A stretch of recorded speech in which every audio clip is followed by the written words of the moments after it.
Good evening friends, myself R.K. Tiwari. I welcome you to my YouTube channel Learning Literature with R.K. तो आज हम आप लोगों के लिए नाउन क्लास में नाउन जेंडर को लेकर के आए हैं। आज हम जेंडर को पहचानेंगे कि कैसे किस कैटेगरी से कौन कौन जेंडर आइडेंटिफाई किए जाते हैं। ठीक है, इस पर आज हम बात करेंगे। तो चलिए शुरू करते हैं, टाइम न लेते हुए शुरू करते हैं। जेंडर का मतलब होता है, इसको कहते हैं लिंग। इसके द्वारा ये पहचान होती है कि व्यक्ति किस कैटेगरी से, या पर्सन की बात होती है या वस्तु की बात होती है तो वो किस कैटेगरी से आते हैं। जैसे यहाँ पर मेल फीमेल की बात होती है। इसके अलावा ये एक कॉमन होता है, कॉमन जेंडर भी होता है। उसमें कौन सा किस पार्ट से बिलोंग करेगा या जेंडर स्पेसिफाई कैसे किया जाता है। जो कॉमन जेंडर होता है उसको कैसे स्पेसिफाई किया जाता है उसकी बात करेंगे। ठीक है, तो आइए शुरू करते हैं। सबसे पहली बात होती है, सबसे पहले आता है masculine gender. Masculine gender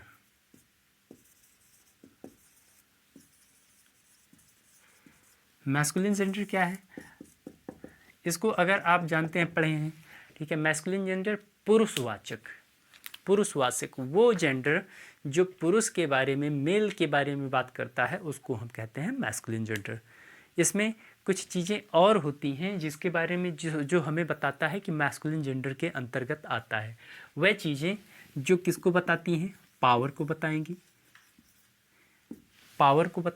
strength को बताएंगी,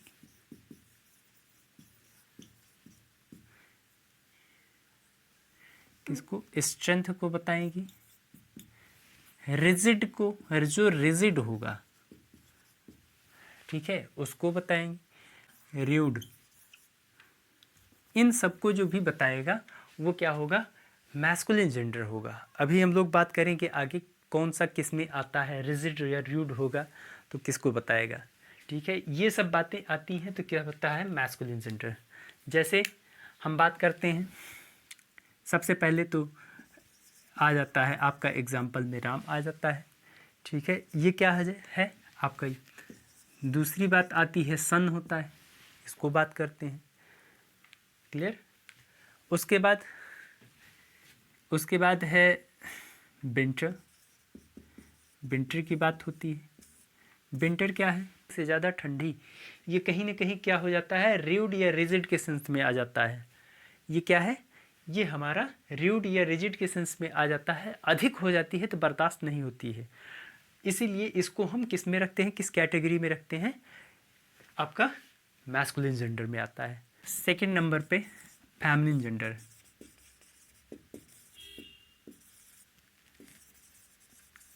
किसकी बात आती है, फेमिनिन जेंडर।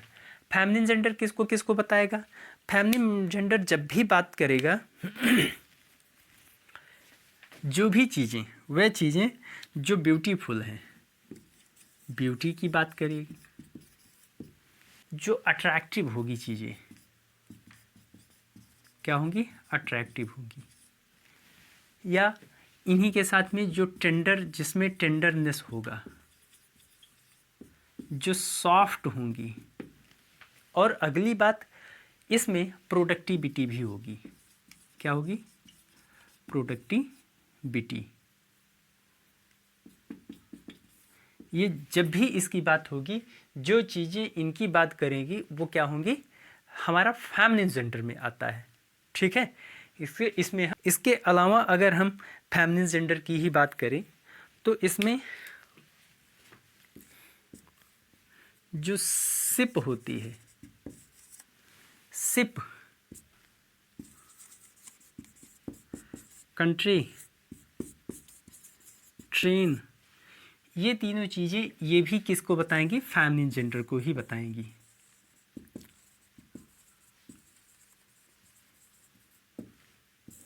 ठीक है, किसको, फेमिनिन जेंडर को ही बताएंगी। ये सारी चीज़ें जहाँ भी बात होगी ये किसकी बात करेगी,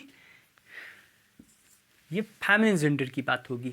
ठीक है, इस बात को आप लोग खास करके ध्यान में रखिएगा कि जितने देश होती हैं, जितनी ट्रेनें होती हैं, या जितने शिप होते हैं, शिप जो जहाज होते हैं, पानी के जहाज जो भी होते हैं, ये सब क्या है, किस कैटेगरी में आते हैं, ये फेमिनिन जेंडर में रखा जाता है। फेमिनिन जेंडर के बाद अगली बारी आती है हमारी न्यूट्रल जेंडर की।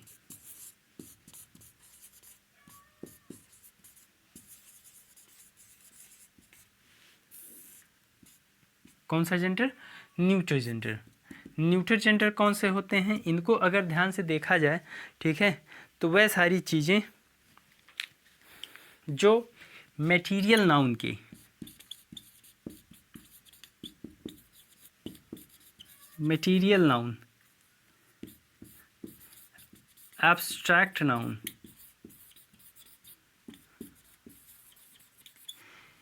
मटेरियल नाउन, एब्स्ट्रैक्ट नाउन, और तीसरी बात आती है collective noun.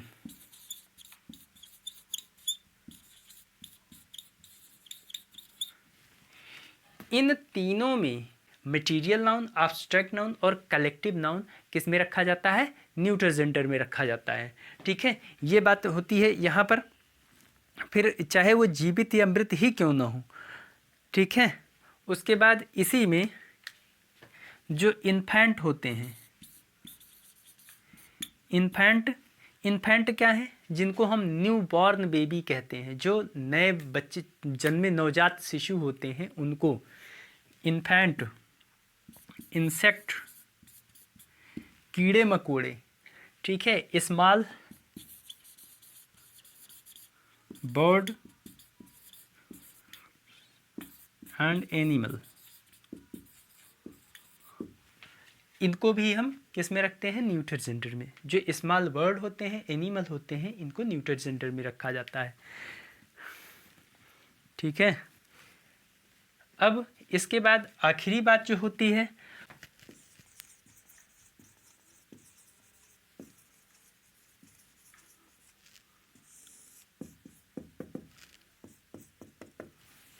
Common gender. Common gender, ये जो कॉमन नाउन हैं हमारे वही हैं। इसमें आप टीचर, डॉक्टर, एडवोकेट, स्टूडेंट, ये सब क्या है? कॉमन जेंडर हैं। इनको पहचानने का एक ही तरीका है, क्या है? मेल या फीमेल तभी हम पहचानते हैं जब ये हमारे सामने आते हैं। किसी स्टूडेंट की बात होगी तो स्टूडेंट को जब हम देखेंगे तब पता चलेगा कि वो मेल है या फीमेल है। इसको पहचानने का एक ही तरीका यही है कि जब हमारे सामने आता है तब। जैसे स्टूडेंट्स हैं, उनके क्लास में कोई नया टीचर आया है या आई है, ये नहीं पता चलता है। ये तो तब पता चलता है जब बच्चे क्लास में देखते हैं, तब पता चलता है टीचर है या मास्टरनी जी हैं। ठीक है, इस बात को आप लोग ध्यान में रखिएगा। खास करके यहाँ पर इसकी बात होती है, जेंडर प्रियोरिटी की बात होती है। इसके लिए कुछ हम आप लोगों के लिए एग्जाम्पल लिखते हैं।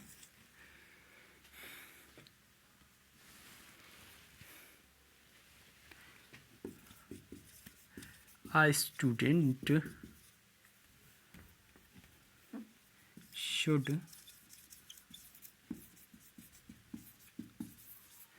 utilize his, her, its time.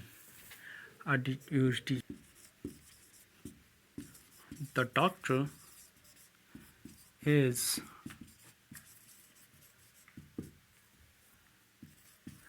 treating his, her, its patient.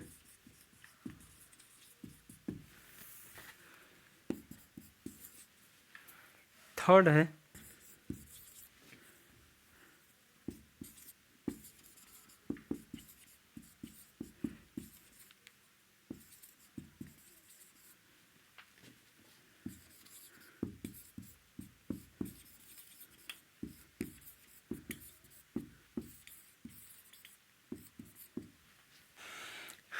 तीन क्वेश्चन आप लोग यूज़ क्या करेंगे? चूँकि कॉमन नाउन है, ये कॉमन जेंडर है, तो इसमें हम यहाँ पर हमारी जो बात होगी कहाँ पर होगी? इस पर जेंडर स्पेसिफाई कैसे करेंगे?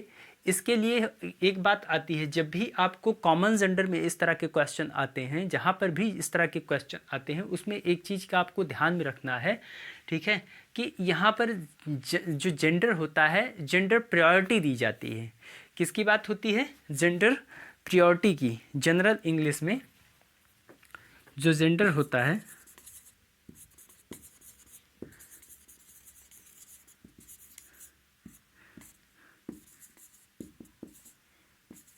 प्रायोरिटी हम किसको देते हैं? जब भी कॉमन नाउन के साथ में ये तीनों जेंडर, ये मैस्कुलिन, ये फेमिनिन, ये आपका न्यूट्रल जेंडर, इन तीनों, चूंकि कॉमन तो है ही, कॉमन के लिए कोई सा भी यूज़ किया जा सकता है, न्यूट्रल भी आ सकता है, फेमिनिन भी आ सकता है, मैस्कुलिन भी आ सकता है, इसमें कोई कन्फ्यूजन नहीं है। तो अब हमें रखना क्या है, कैसे रखना है, उसको हमें ध्यान देना होता है।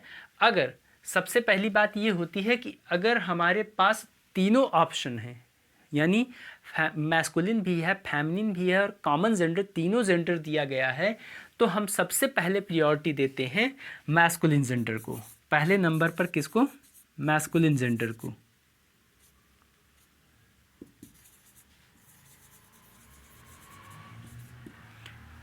समझ रहे हैं? दूसरे नंबर पर अगर कोई चीज़ आएगा तो न्यूट्रल जेंडर। क्या आएगा? Neutral gender. ध्यान रखिएगा, अगर हमारे में ऑप्शन तीनों में हैं, तब तो हम फेमिनिन को न देख करके किसको देंगे? मैस्कुलिन जेंडर को देंगे। अगर मान लीजिए फेमिनिन जेंडर और न्यूट्रल जेंडर दिया गया है, तो हम क्या करेंगे? कंडीशन, न्यूट्रल जेंडर को प्रायोरिटी देंगे। उसके बाद थर्ड में हम किसको देंगे? फेमिनिन जेंडर को देंगे। ये क्यों है? इसलिए है कि जो हमारी सोसाइटी है कैसी है? हमारी जो सोसाइटी है पितृसत्तात्मक है, यानी मेल डोमिनेटिंग सोसाइटी है। जब मेल डोमिनेटिंग सोसाइटी होती है तो वहाँ पर सबसे पहली बात तो उसी की होती है। अब कॉमन जेंडर में अगर हम किसी बच्चे को, मान लीजिए आपकी बात हो रही है, अगर आप स्टूडेंट कैटेगरी से हैं, तो अगर आपको हम अगर मेल के नाम से नहीं पुकार सकते हैं तो फीमेल भी नहीं कह सकते हैं। इसलिए जब भी प्रायोरिटी की बात होती है, जब भी प्रायोरिटी की बात होती है, हम सबसे पहले मैस्कुलिन जेंडर को देते हैं, फिर सेकंड पे न्यूट्रल जेंडर आता है। कौन सी बात होती है? Neutral gender. उसके बाद फिर थर्ड पे हम किसको बताते हैं? फेमिनिन जेंडर को। हमारे पास जो ऑप्शन रहेगा उसमें हम क्या करेंगे? सबसे पहले मैस्कुलिन को देंगे। अगर मैस्कुलिन ना हो करके हमारे पास ऐसे दे दिया गया योर, यहाँ पर आपके साथ देयर, ये आपके साथ में दे दी, ये क्वेश्चन आपके साथ, मतलब इस क्वेश्चन के साथ में ये वर्ड यूज़ किए गए। जब इन क्वेश्चन के साथ ऐसे वर्ड यूज़ किए जाएंगे तो हमें पता है यहाँ पर जो स्टूडेंट है, यहाँ पर तो प्रायोरिटी किसको दी जाएगी? ये मैस्कुलिन जेंडर को दी जाएगी। अब मान लीजिए ये सेकेंड पर्सन का है, the doctor is treating your her it's patient. अब योर ये दोनों में आता है, ये फेमिनिन भी आता है, मैस्कुलिन जेंडर भी आता है। तो इसके लिए हम क्या करेंगे? इसका यूज़ करेंगे, क्योंकि ये जो हर है, हर इसी में दोनों में आ जाता है, यानी किसी लड़की को भी हम योर कह सकते हैं, किसी लड़के को भी योर कह सकते हैं। अब मान लीजिए इसकी बात होगी तो ये तो तीनों को डिनोट करता है ना, पर्सन को भी बताएगा, क्योंकि जो पजेसिव प्रोनाउन होता है, पजेसिव में इसमें जो देयर है, यानी ही, सी और इट का जो प्लूरल है देयर है। प्रायोरिटी किसको दी जाएगी? न्यूट्रल जेंडर को, फेमिनिन जेंडर को नहीं दी जाएगी। इस बात को आप लोग खास करके ध्यान में रखिएगा, ठीक है? हमारे ख्याल से ये बात आपको समझ में आ गई होगी। अब आगे चलते हैं थोड़ा सा। अब बात आती है जेंडर स्पेसिफिक की बात। जेंडर स्पेसिफिक क्या होता है उसको समझते हैं हम।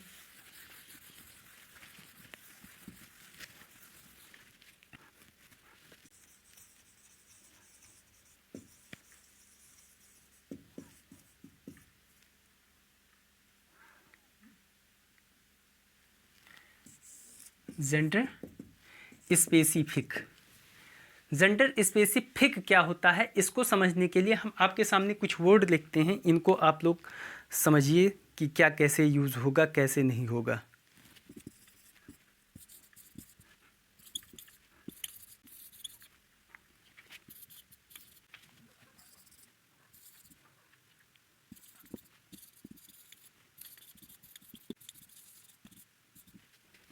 ये वर्ड आपके सामने हैं, ये वर्ड आपके सामने हैं। इसमें ये स्पेसिफाई करना है इसमें मेल का यूज़ होगा या फीमेल का।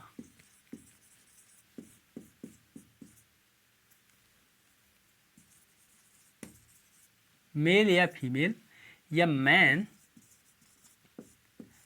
आ वुमेन, इन दोनों में से इन सब वर्ड्स में क्या यूज़ किए जाएंगे। अच्छा, teacher, doctor, soldier, watch, dress, doctor, lawyer, lady, gents, gentleman, gentle lady, accessories. इसमें हम क्या करेंगे, इसमें क्या लगाएं कि हमारा सही होगा। टीचर में मेल टीचर या मैन टीचर लगाना सही होगा। सोल्जर में मेल सोल्जर या मैन सोल्जर लगाना सही होगा। ऐसे वॉच की बात आती है, मैन होगा मैन होगा या मेल फीमेल की बात होगी। ये समझना बहुत ज़रूरी है। तो इसको समझने के लिए आपको थोड़ा सा यहाँ पर दिमाग लगाना होगा। जब भी मेल और फीमेल की बात होती है, जब भी मेल और फीमेल की बात होती है, जहाँ पर भी जॉब, टाइटल या प्रोफेशन, पोस्ट की बात होती है, जहाँ पर किसकी बात होती है, जॉब, टाइटल, प्रोफेशन या पोस्ट की बात होगी। किसकी बात होगी, पोस्ट की बात होगी। उसके साथ में मैन और वीमेन का यूज़ किया जाएगा। किसका यूज़ किया जाएगा, मैन और वीमेन का यूज़ किया जाएगा। अब इसको देखिए, जैसे टीचर क्या है, टीचर की हमारे ख्याल से जॉब है या पोस्ट है। आप लोग जानते हैं कि टीचर की जो होती है पोस्ट होती है टीचर की।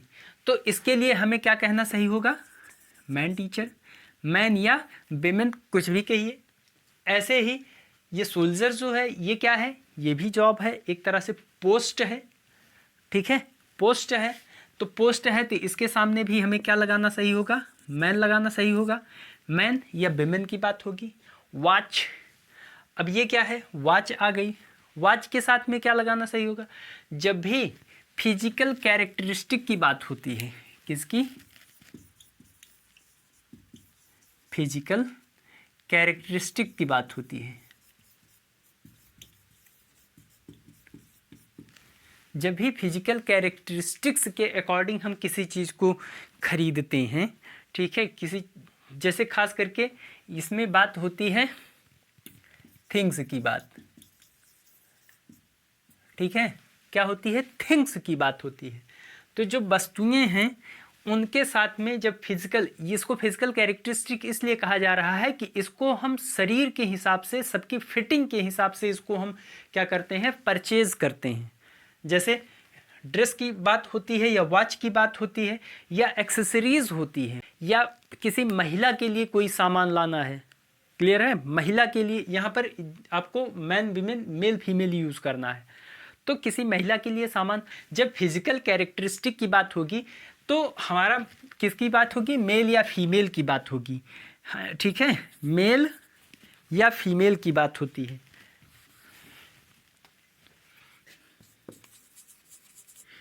मेल या फीमेल, आप लोग इसको समझ लीजिएगा, मेल या फीमेल की बात होगी। ऐसे ही फीमेल ड्रेस होती है। अच्छा, एक चीज़ आप लोग ध्यान में रखिएगा, आजकल जो कमर्शियल साइट वाले हैं, जहाँ से ऑनलाइन हम किसी चीज़ की परचेज़ करते हैं, वह सब हमेशा देखिए, आप जाइए साइट पर तो हमेशा मेंस वॉच लिख करके या मेंस ड्रेस की बात करेंगे, मेंस या वीमेंस की बात करेंगे। ठीक है, ना कि मेल या फीमेल की बात करेंगे, जो ग्रामेटिकली करेक्ट नहीं है। ठीक है, तो इस बात का आप लोग ध्यान में रखिएगा। ये डॉक्टर हैं, डॉक्टर की जॉब टाइटल या प्रोफेशन में भी है टाइटल, मतलब कि ये पोस्ट भी है। अगर सरकारी जा रहे हैं तो वो तो पोस्ट हो गई, नहीं तो प्रोफेशन अपने ही व्यवसाय में लगे हुए हैं लोग आजकल हॉस्पिटल खोल करके। तो ये किसकी बात होगी, मैन या विमेन की बात होगी, ठीक है। ऐसे ही लॉयर है, ये भी कहीं ना कहीं किसकी बात होगी, मैन या विमेन की बात होगी। लेडी का मतलब क्या होता है, लेडी का जब हम इसकी एक और लेडी है, एक है विमेन, ये जो बात है दोनों, इन दोनों में अंतर क्या है इसको समझना है। विमेन का यूज होता है जनरल सेंस में, किसमें, जनरल सेंस में। लेकिन लेडी का जब यूज करते हैं तो हम ऐसी महिला की बात करते हैं जो पढ़ी लिखी हो, सुसंस्कृत हो, सभ्य हो, हम उसकी बात करते हैं। तो लेडी का यूज किया जाता है आउट ऑफ रिस्पेक्ट के सेंस में, किसमें, आउट ऑफ रिस्पेक्ट के सेंस में। ऐसे ही जेंट का मतलब होता है, जेंट और लेडी इन दोनों का यूज आउट ऑफ रिस्पेक्ट में किया जाता है, समझ रहे हैं, इन दोनों का यूज आउट ऑफ रिस्पेक्ट में किया जाता है। अच्छा, जेंट्स का मतलब क्या होता है, जेंट्स का मतलब आप लोग खुद मोबाइल निकालिए और उसको ज़रा ढूंढिए कि है क्या है। सबके पास हमारे ख्याल से मोबाइल है, आप लोग इसकी मीनिंग ढूंढिए ज़रा क्या है, ठीक। 1 मिनट के लिए पॉज कीजिएगा और इसकी मीनिंग ज़रूर ढूंढिएगा, आप लोग कमेंट करिएगा इसमें क्या है क्या, जबकि हम लोग लेडीज एंड जेंट्स कहते हैं, ठीक है। जेंटलमैन, जेंटलमैन की बात होती है तो ये जेंट्स जो है इसी का शॉर्ट फॉर्म है, ये भी जेंट्स क्या है, शॉर्ट फॉर्म है, आउट ऑफ रिस्पेक्ट में यूज होता है, आउट ऑफ रिस्पेक्ट में यूज होता है। अच्छा, जेंटल लेडी, अब हमें पता है जेंटल, ये जो लेडी है पहले ही आउट ऑफ रिस्पेक्ट में होता है इसका यूज, तो जब जेंटल की बात करेंगे तो कहीं ना कहीं ये क्या हो जाएगा, सुपर फ्लॉस हो जाएगा। जब सुपर फ्लॉस यूज हो जाएगा तो जाहिर बात है कि इसकी कोई वैल्यू नहीं रह जाएगी। इसलिए लेडी अपने आप में ये कंप्लीट मीनिंग है, इसके साथ में हमें कुछ लगाने की ज़रूरत नहीं है, इसको और सम्मान देने की ज़रूरत नहीं है, क्योंकि फिर सुपर फ्लॉस हो जाएगा। एक्सेसरीज़ के बाद एक्सेसरीज़ की बात होगी, जो वस्तुएं होती हैं उनकी बात होगी। तो आप लोगों को पता है कि जो भी वस्तुएं आती हैं, अगर किसी मेल या फीमेल की बात होती है तो वो उसकी कैरेक्टरिस्टिक के अकॉर्डिंग आती हैं। अभी जैसा कि मैंने बताया था, तो इस एक्सेसरीज़ में हम क्या लगाएंगे, मेल या फीमेल की जगह हम किसकी बात करेंगे, यहीं पर मेल या फीमेल कोई सा भी हम लगा सकते हैं, ठीक है। इस बात को आप लोग, ये जो होता है जेंडर स्पेसिफिक, ये बहुत ही इम्पॉर्टेंट टॉपिक है आप लोगों के समझने के लिए, इसलिए मैंने इसको यहाँ पर आप लोगों को बताया है। इसको ध्यान रखिएगा और इसकी मीनिंग आप लोग ज़रूर बताइएगा, क्लियर। अब इसको जेंडर को देखने के बाद, जेंडर को देखने के बाद अब जेंडर से रिलेटेड कुछ वर्ड हैं, इनको आपको आइडेंटिफाई करना है, whether it is belong to feminine gender और it is belong to common gender और न्यूट्रल जेंडर और मैस्कुलिन जेंडर।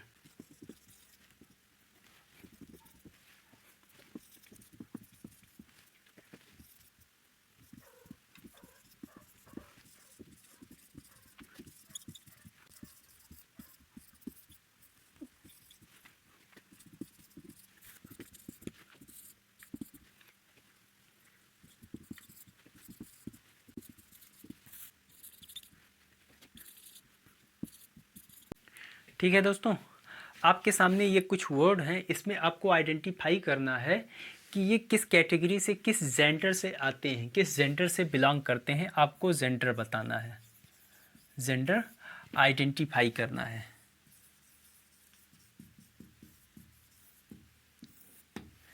जेंडर आइडेंटिफाई करना है आपको, इसको आप लोग देखिए ध्यान से 1 मिनट के लिए।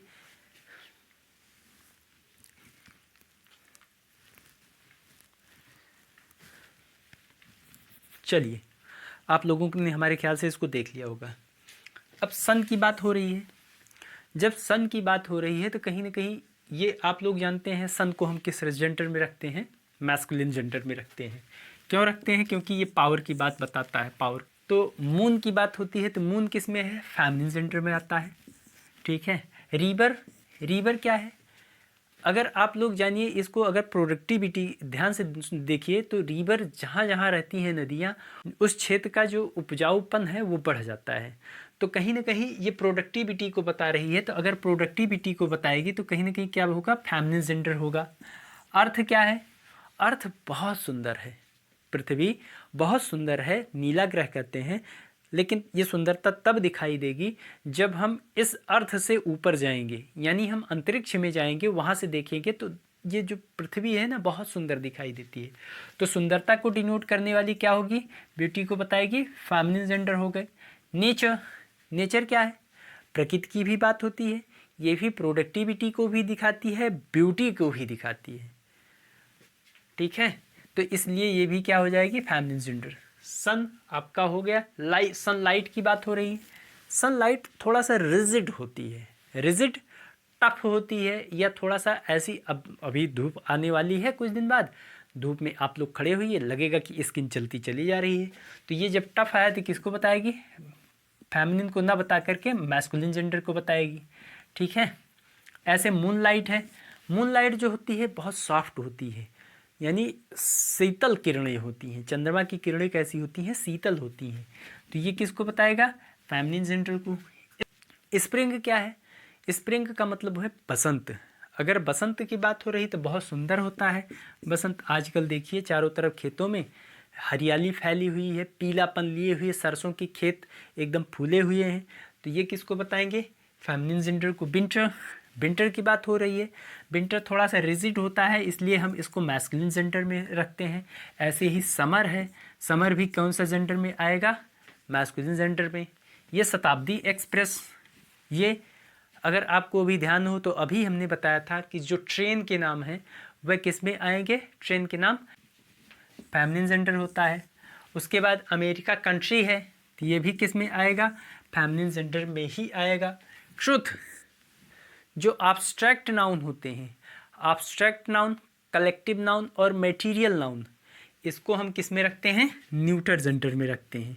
ये क्या है, एब्स्ट्रैक्ट ये भी है, लेकिन ये जो डेथ है, डेथ रिजिड है, ये स्ट्रेंथ को बताती है, स्ट्रेंथ को बताती है, पावर को, इसलिए हम इसको किस में रखते हैं, मैस्कुलिन जेंडर में रखते हैं।